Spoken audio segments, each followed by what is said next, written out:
So you'll think we're sponsored by a plastic company because everything is plastic. But then again, we try to take really good care of it. And that bucket itself is probably, who knows how old. Yeah, that barrel's decades old. So you can see how it works. Gravity comes right in and fills it up. There are times where this is just overflowing if we get the right conditions. That's water, I'm pretty sure. That's actually, it looks like water and it's mostly water. And in that water is maple sap that comes out of a maple tree.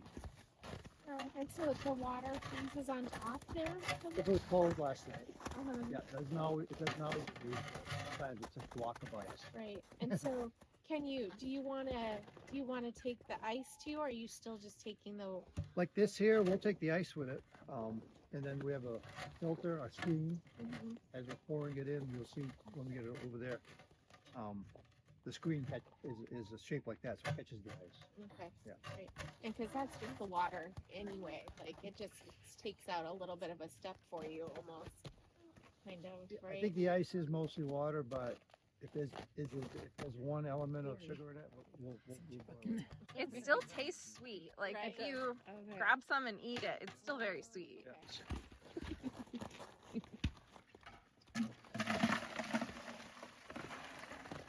So the old recommendation for certain diameters of trees, you'd want one tap in that tree. I'm always looking at that one and go, I should have two. But Laurie's like, no, we're gonna stick to that very conservative way of damaging the tree. We're poking a hole in it, you know. Some trees that are a lot bigger will have two, maybe even three taps. Look at that big tree. When we try to, so this line will be connecting maple trees. Even though this is not maple, this becomes a great anchor. We put a nail in it, which we never used to do. We did not want to put nails in the tree, just did not want to do it. But it ended up being the way to do it because to do it otherwise, it just takes more cutting of the plastic and redoing it every year. So we're basically going through more plastic than we didn't need to. And the tree, you know, grows, and sometimes we can't find the nails. So it's like, know which tree you put a nail in, because that you know, if you're going to use that for firewood later, watch out. I use the little the wire ties on the top of a coffee bag. I've got white ones, and after I take those lines down, I'll wrap them around the nail. And squirrels can actually take some of those.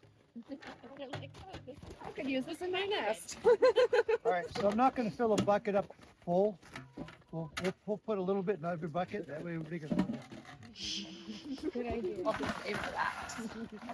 To give just a quick demonstration of a nifty tool for working on the tubing, and I can give you a little more explanation about the parts of the systems instead of just saying, that's the tubing. You don't need to know. So let's go over this tub because so we use mostly three types of little hard plastic things. These we call T's because they look like T's. We just call these connectors. These connectors have hooks on them, and then the taps. So to make that apparatus here that goes into the tree, takes the tap and a segment that we call the drop line down to the T, and then the T gets us into the regular line. So the Canadians are really good with this stuff. It's too fun. Like it's like two clamp wrenches. I mean, this is homemade, but they actually, you know, mass produce them and sell them. Wow. And so these two vice This is when grips. you just get sick and tired of doing it. You know, rudimentary. You just upgrade. Just that one tool alone is such a huge difference in our ability to get these lines up. So in a first, manner. you And really, frustration too probably saves. well, there's sometimes you really need three hands, and if you're on your own, I find myself using joints, ribs, knees, you know, because you need to hold it and clamp at the same time, like that. And it's very difficult to pull out. In fact, I usually have to cut them out. Alright, so now, set this in here. These, the strength of, or their grippiness adjusts with these little screws here. This one feels a little too hard to clamp down on, so I'm loosening it up and clamping. And then I can put it onto the T. I'm She'll doing it. know ahead of time, like all the she's gotta do for all these different spots, and then she'll do that at home. Get it all done Okay. with homework, and then bring it over here, and it's a lot faster. And warmer. Yeah. Okay, so this is a mini version of a drop line. And this little spiky thing here is used to plug it if you need to. I normally would not be crimping a line. That's a big no-no for me. All right, so say you want to add this to a line. Say I decide, oh, I could put another tap in that tree. So you'd want to somehow get this into that line. You can do it while it's up with this by, I'm not going to do it, but just what I would do is clamp to this line. And I've got this really kind of deadly razor sharp cutter here. Don't cut it. I want to We're so tired. bad. We I have to want help to. each other. Don't take nothing for granted. Yeah. So just, you know, pretending that's that line. I would. Beauty of that too, if she puts both clamps on that line, she'd cut it, the line stays. Yeah. Whereas it used to be everybody, hey, I need help. 3 people on each line holding it. So Yeah, you could holding the work. tension is like, Oh, Lori, geez. hurry up. Yeah. But with this, you can, you know, work on these in the woods by yourself if that's all you have. And the other little one I showed you is for, I've got it here, the nail hooks onto that. Or I also use them when I need to take out a piece that I don't like. Well, not a lot to say other than you got a drill. It has a 1/4-inch drill bit, which you keep super sharp. 5/16. 5/16. Yep. That was close. And you wanna pick out a section of tree that does not have an existing, like last year's tap, too close to it. Because we've actually, we've lost some of our maple trees and cut them down for firewood, and you'll see how the wood was affected by that one tap. It's not very wide, but it could be about that long, but that section of tree was affected by that. So, so next year, plus, the length of this, I could bring that over here, no problem. I could drill a hole here, and then next year's tap would go there. But you're also looking, for defects in the tree. Sometimes you'll drive a hole in, and it literally pulls you in. That's because there's no wood there. Oh, okay. There's been some, insect maybe damaged it. So I could put one above it, but it would have to be up a ways. Below it, but it'd have to be down a ways. So generally, just to the side a few inches is okay. And some trees that may have 2 taps, they could be this close together. It's not going to bother the tree that much. Other than that, that's bang, bang, bang. And it's really cool is the first tree that I'll tap, stand there, you wait, and then you see it getting moist, and all of a sudden it starts running out. It's like, oh, hurry up! You don't want one drop to go, and I'll lick it, just that first one, but get a little wood in your mouth, it's okay. And I'll sometimes, if I don't like the way the hole was made, if the drill bit come out a little weird, it leaves some fuzziness in there, so I'll just clean it out with a stick. Okay. Generally, you don't have to. The drill bit comes straight out. It leaves a nice clean hole. Will that like clog your line with debris or get into the lines? Or? Yeah. Okay. It does, yeah. We don't want that. If you can prevent it, prevent it. So. And I want to add, try to make a round hole. It's real easy to move the drill while you're going in or out, and then you've got an oval hole which will leak. Okay. And we tap it in with a hammer, and you can tell you've tapped hard enough. It's far enough in when the sound changes. You're going with a hammer, ping, ping, ping, dunk. Oh, okay, that's Okay. it tells you, and it also feels different. And if you try to pound it in further, you may split the bark, which will again leak. Okay.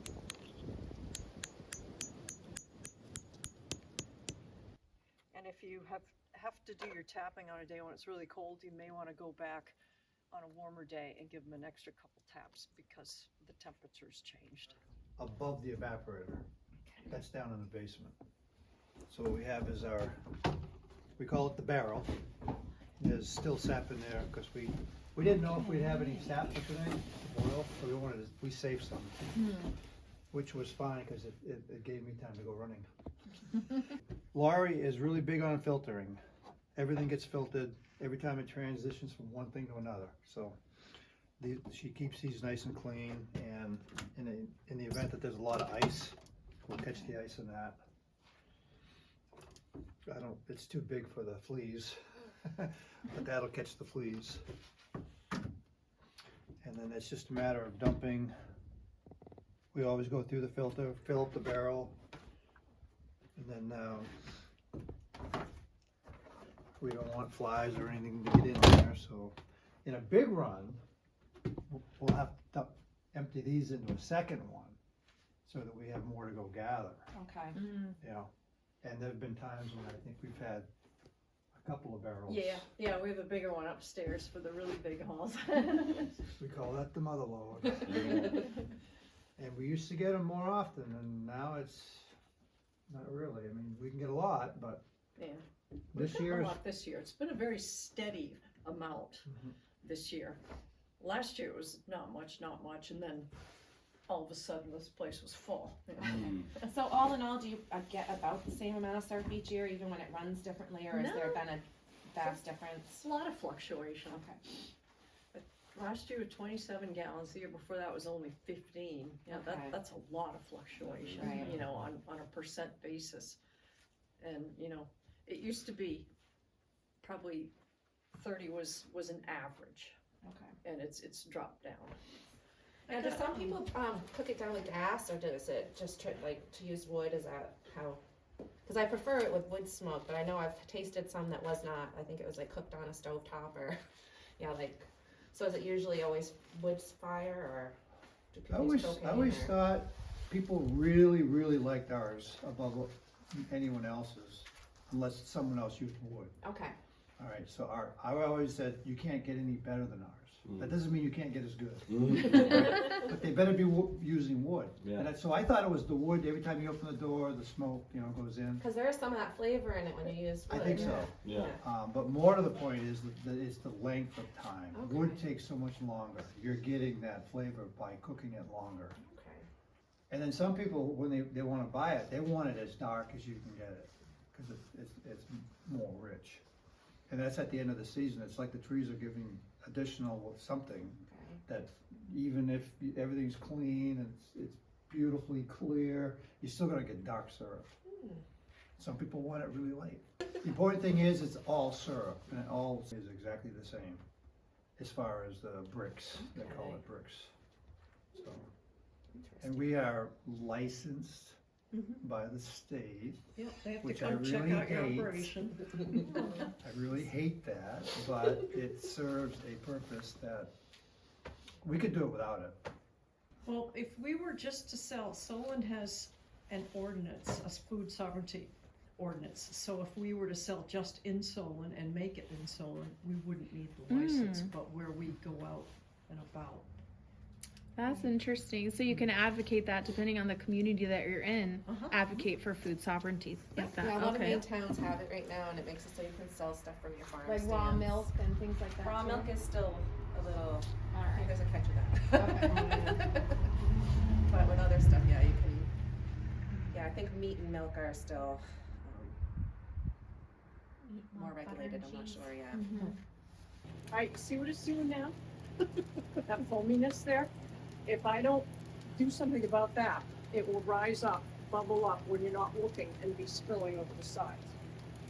So I have this, it's called defoamer. And it comes from Canada, just a few grains through that. But it is kosher, and people who get certified organic are able to use it. Okay. Old timers would do something like they'd have a little metal cup here that had some sort of fat, like butter or oil or cream. Okay. So the foam would rise up, hit that, and it would knock it back down. It already looks like it's taking some of the foam down. I'll put it on a bucket of sap. There, you want to go? And we'll put some on this, and then we'll be able to look through this, and it will tell us the percent. What's it called again? I don't know if I'm saying it. Refractometer? Oh, Refractometer? Portable. Maybe portable. Okay, cool. Because they need to That's say scientific. Oh, yeah. Portable refractometer. So we fill the barrel, and it goes into this line. I have a shut-off valve here because, like you saw it when we first showed up here, there was sap in the barrel. I don't want it seeping into this when I don't want it to, so I can turn it off. It goes down into this. It's called the float box. So with this metal box in there, it floats, and it really just kind of slows down the rate of sap coming. That's another reason for this. I adjust the rate of sap flow because the barrel is too high for that flow. There's too much pressure.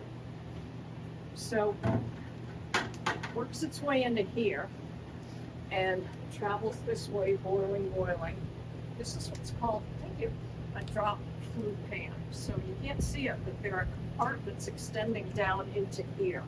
So they get more direct contact with the heat. Most of the fire is under this, but there's room under this to shove the mostly burnt pieces of wood back in here. And we found that to get this area boiling, we've got to have that up in here. Okay. The smoke it needs to do it on its own. Alright, so that's why he was pushing the wood back. Alright. Yes. Alright. So after it's made the rounds through here, getting more concentrated, it goes into the finishing pan. So this is called the flue pan. This is the finishing pan. And it will further concentrate and evaporate here. And I use this thermometer, as I described to you a couple minutes ago, to get an idea of when I want to draw it off. I also, I find this more reliable. The taste and the feeling on the tongue tells you, is it liquidy or is it getting a little syrupy? Much better than that. But sometimes this is good because sometimes you're just not paying attention enough. You can also tell the bubbles, the look of the bubbles changes when it's getting really near.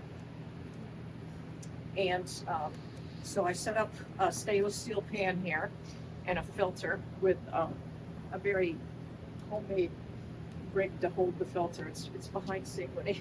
It's a piece of fencing with the filter too, and it holds it in place. And you know, I just open it up and let it go through and until I think it's been enough, and close it up. Let it drain, and then it will go in the house. It might go on our wood stove for a little while to reduce down more. But sometimes just sitting in the house cooling will actually evaporate enough to be syrup. Just gonna drop a little bit of syrup. And Love little tools like this. Mini microscope. and you can see that surface is covered. And then you take a look through, and we're almost 3% still, which is good because we're getting later in the season, and sometimes, I mean, the sugar Okay. is very likely to That's pretty cool. decrease towards the end of the season.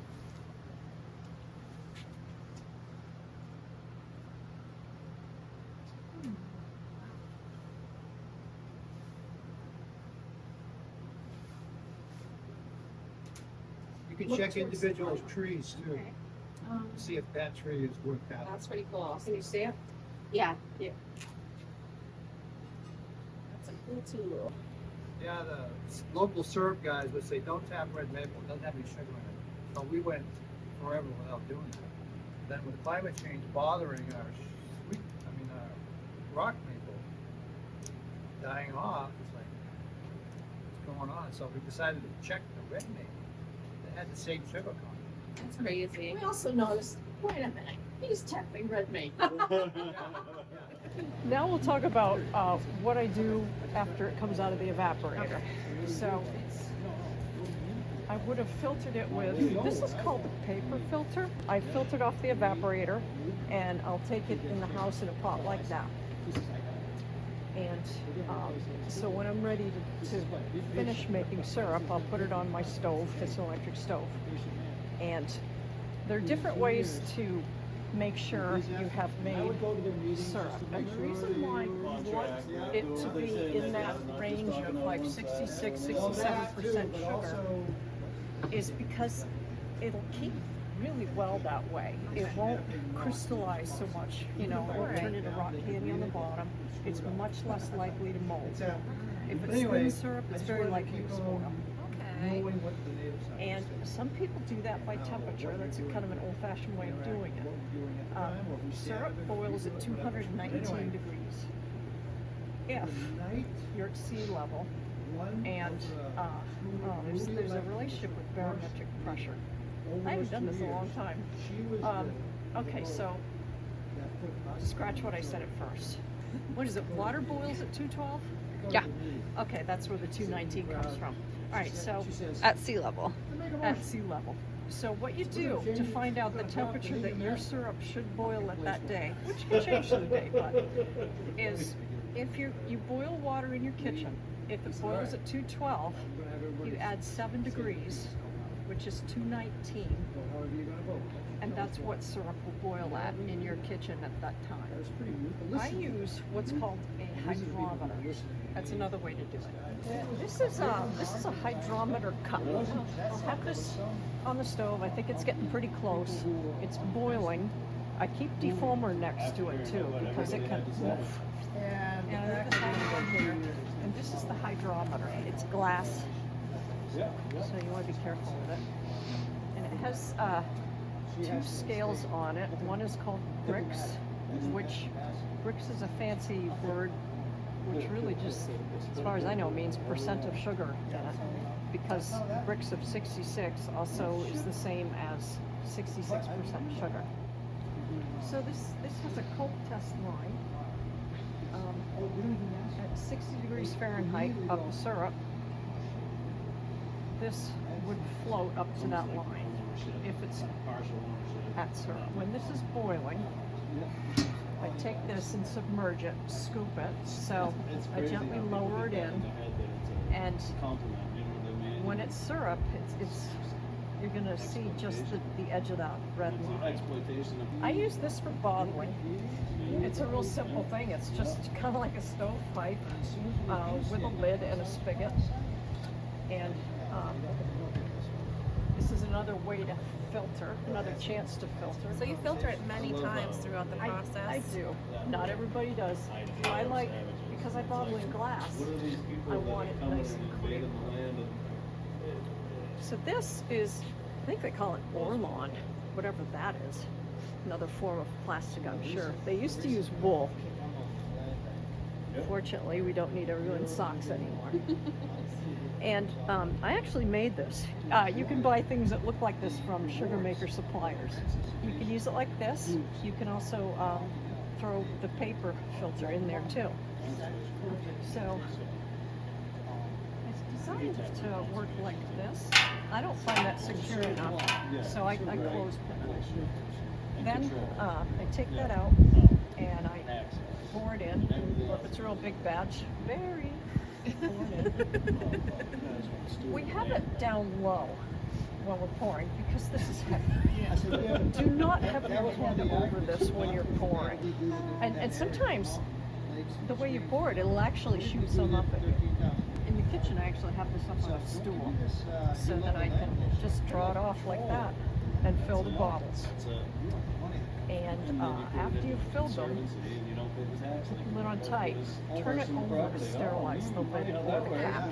Yeah, and it's bottling as opposed to canning. You know, so that's not funny. You don't have to. so it's a seal of sorts. You know, you do have to kind of pry it off. You don't need Yeah. a tool to do it like you Yeah. do with canning. You need the old. I can usually do it with my nails. I have jars that, you know, sometimes they're 3 years old because the fresh stuff always gets sold and we use the older stuff. Okay. And recently I was using like 2019 syrup. It keeps that good in glass. So not everybody cares about grade. If you're going to sell it, you have to care about grade. That's a requirement that you grade your syrup. And Maine has 4 grades, and they're new names, Okay. which adds confusion. So they're not exactly what the corresponding to the old grades. But this used to be called light. This was mostly medium. This was dark. And then there was an extra dark. And then beyond extra dark, there was, I don't know what they called it, but they said you cannot sell it in retail packaging. I called it cooking grade. So what's different now is now they let us sell the darker grades. We can call it very strong, and we can sell it in quarts, which is, you know, what you'll be getting today. It's great stuff. So the idea behind grading is light transmittance through the syrup. So you need uniform containers to compare. Okay. So in the house, I didn't bring it out, I have an empty one of these. When I'm about to bottle, I take a little scoop and I fill an empty one of these, and I hold them up to the light and see what they compare to. So it has to, if it's any darker than it, it goes to the next grade, Okay. and so on. What determines the color? Is it the time of year that it's tapped, or is it how long you cook it? That is a factor, but I've also gotten this mid-season. For some reason, when I make it on the wood stove, it keeps it super light. It's really neat. Also, cleanliness of equipment is a factor. As I said, I haven't been able to empty that out because we've been boiling every single day. As soon as I can do that, I'll be able to go back up 1 or 2 grades. Have observed that different things do come out of the tree this time of year that were not before. If you take a scoop of the sap upstairs and look at it, you'll see these little floaties, light colored, just and they'll build, you know, towards the end of the season, and I'll have to change the filter out a couple times a day in the sap Okay. barrel because they plug it up. Okay. So there is more coming out. I don't know what it is, but I'm sure it affects the grade. It's interesting. Now, does the value of your product change by the color? No. Also, same value. Yeah. What would grade B then? Grade B. Grade B is Grade B? what we would now call very strong, Okay. or So it's still cooking an ready. A, or it's just called very strong. All by itself. Yeah. Very strong. Yeah. Okay. And a lot of large producers, they would put that in barrels and they might sell it to like food industry for sweetener.